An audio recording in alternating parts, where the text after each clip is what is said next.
Bonjour à tous et à toutes, c'est Paul Dama pour vous présenter un nouvel épisode de Sa part en sucette. Même si je souffle court, on va essayer de réfléchir logiquement. Tout d'abord, je sais qu'on va me dire, mais Paul, pourquoi est-ce que tu fais si peu d'efforts lors de tes verticalisations et tout?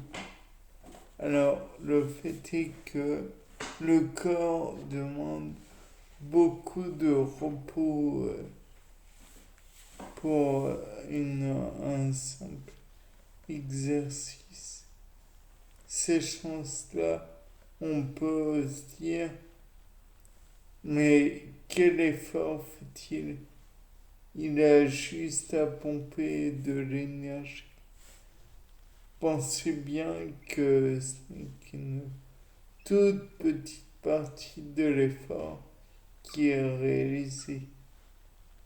Il doit tout d'abord donner des protéines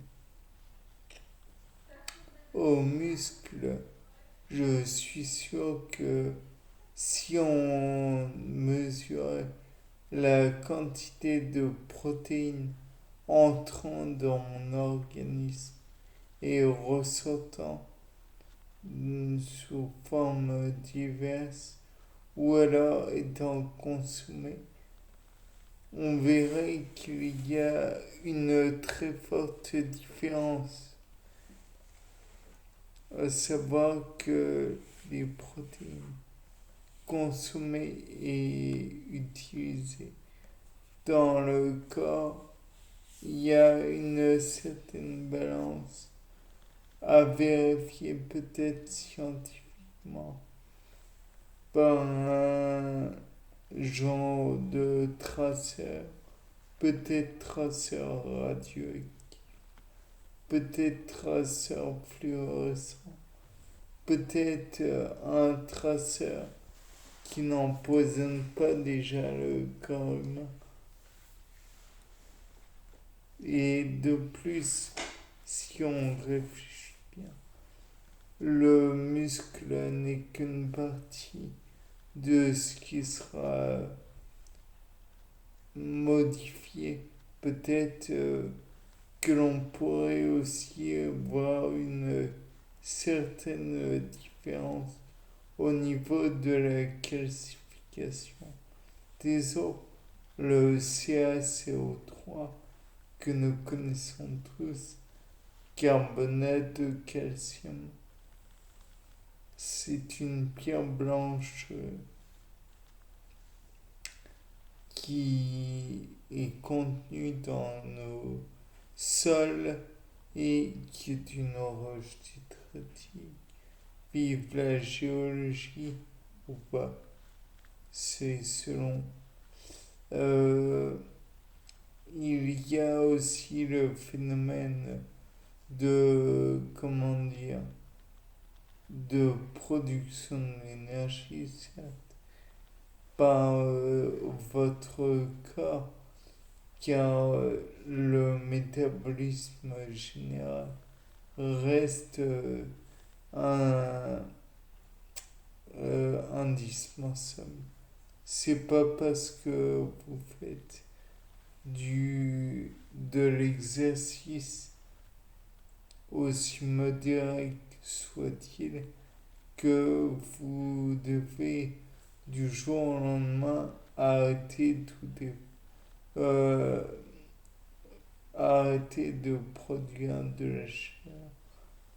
Même si vous avez une augmentation de la température, celle-ci ne sera pas éternelle.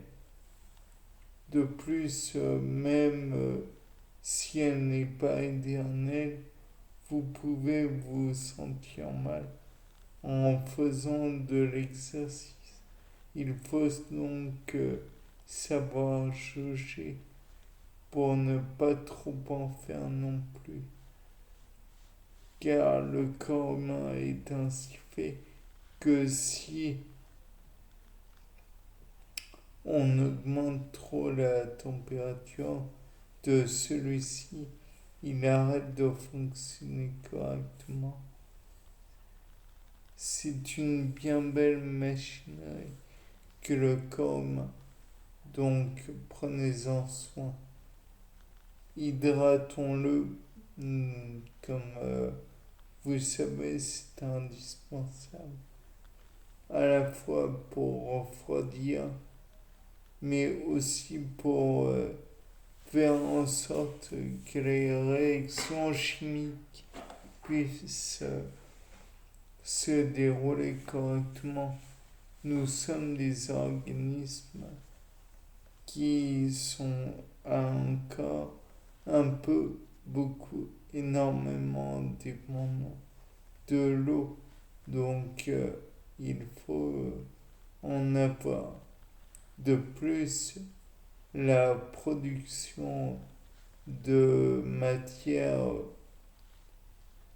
ou d'énergie, extraction de l'énergie, nécessite la production aussi de déchets. Certes, nous avons la respiration qui permet d'éliminer une partie des déchets, mais il y aura aussi une partie des déchets qui sera évacuée par l'urine. Donc, buvons de l'eau puisque l'urine évacue une partie de cette eau. Bien, c'était pas d'âme pour un nouveau sapin. Au revoir.